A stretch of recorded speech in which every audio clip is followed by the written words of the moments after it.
Good afternoon friends, welcome to my vlog. तर सरा आज आपण बनवणार आहे थालीपीठ बनवण्यासाठी मी इथे दोन वाटी कणिक त्याच्यामध्ये घेतलेली आहे. त्याच्यामध्ये 2 चम्मच हळद, 2 चम्मच तिखट, थोडंसं धनिया पावडर, थोडं जिरं आणि थोडे तीळ टाकलेले आहे. आणि तसेच हातावरती ओवा किसून तो पण बारीक करून टाकलेला आहे त्याच्यानंतर एका किसणीने मी इथे बीट, कांदा आणि टमाटर किसून घेत आहे. तसेच आलू पण किसून घेत आहे. आता हे जी किसून घेतलेलं आहे बॅटर मी ते सगळं आता जे कणिक आहे त्याच्यामध्ये सगळं मिक्स करून घेते.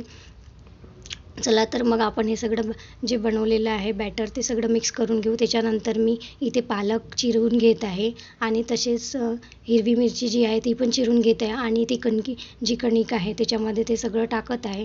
तर चला तर मग तसेच मी याच्यामध्ये आलं लसूणचा पेस्ट टाकत आहे आणि वरून लिंबू टाकून राहिली चव यायसाठी.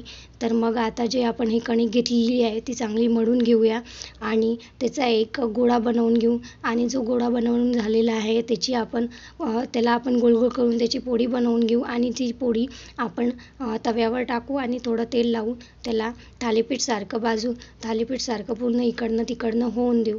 चला तर मग आपले गरमागरम थालीपीठ रेडी आहे. मी जी रेसिपी जशी बनवलेली आहे तशी तुम्ही पण घरी ट्राय करा आणि कशी बनते हे मला कमेंट करून नक्की सांगा. चला तर मग तुम्हाला जर माझा हा व्लॉग आवडला असणार थालीपीठचा तर कमेंट करा, लाईक करा, शेअर करा आणि सबस्क्राईब करा. चला तर मग आपले थालीपीठ गरमागरम रेडी आहे, या खायला. Thank you so much.